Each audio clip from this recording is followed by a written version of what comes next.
কাশ্মীরের পেহেলগামে ভয়াবহ সন্ত্রাসী হামলার পর ভারত পাকিস্তান সম্পর্ক চরম উত্তেজনার দিকে ধাবিত হয়েছে।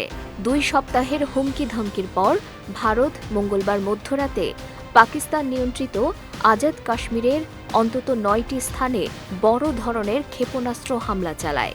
এতে পাকিস্তানের দাবি অনুযায়ী কমপক্ষে 31 জন নিহত হয়েছে।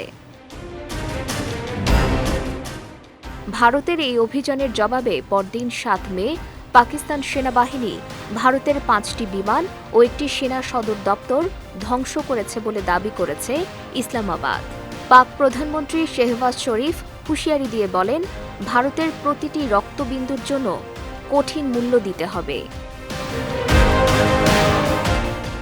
এই পরিস্থিতিতে যুদ্ধের ঝুঁকি মাথায় রেখে ভারত সরকার উত্তর ও উত্তর পশ্চিমাঞ্চলের অন্তত 21টি বিমানবন্দর 10 মে ভোর 5:29 পর্যন্ত সাময়িকভাবে বন্ধ রাখার নির্দেশ দিয়েছে। এই পদক্ষেপ নেওয়া হয়েছে সীমান্ত এলাকায় চলমান সামরিক তৎপরতার প্রেক্ষাপটে।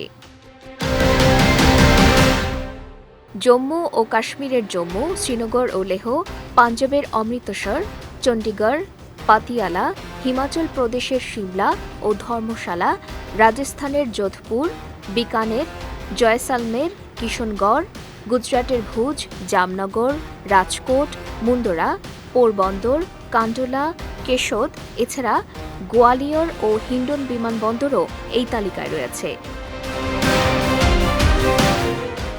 এসব বিমানবন্দর বেসামরিক ও সামরিক উভয় রকম ফ্লাইট পরিচালনা করে থাকায় অভ্যন্তরীণ ও আন্তর্জাতিক অনেক ফ্লাইট বাতিল বা ঘুরিয়ে দেয়া হয়েছে।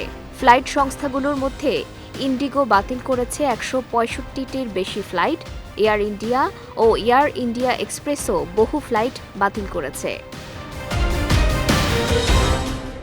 এদিকে পাকিস্তান তার আকাশসীমা ভারতের জন্য বন্ধ ঘোষণা করেছে এবং সিমলা চুক্তি স্থগিত সহ 2 দেশের মধ্যে সমস্ত বাণিজ্যিক সম্পর্ক বন্ধের ঘোষণা দিয়েছে।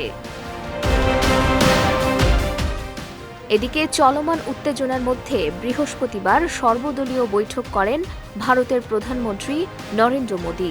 বৈঠক শেষে ভারতের স্বরাষ্ট্রমন্ত্রী রাজনাথ সিং দাবি করেন, ভারতের হামলায় শতাধিক পাকিস্তানি নিহত হয়েছে।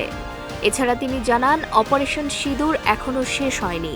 পাকিস্তান হামলা করলে পাল্টা জবাব দেবে দিল্লি। বিজয় টিভি নিউজ ডেস্ক।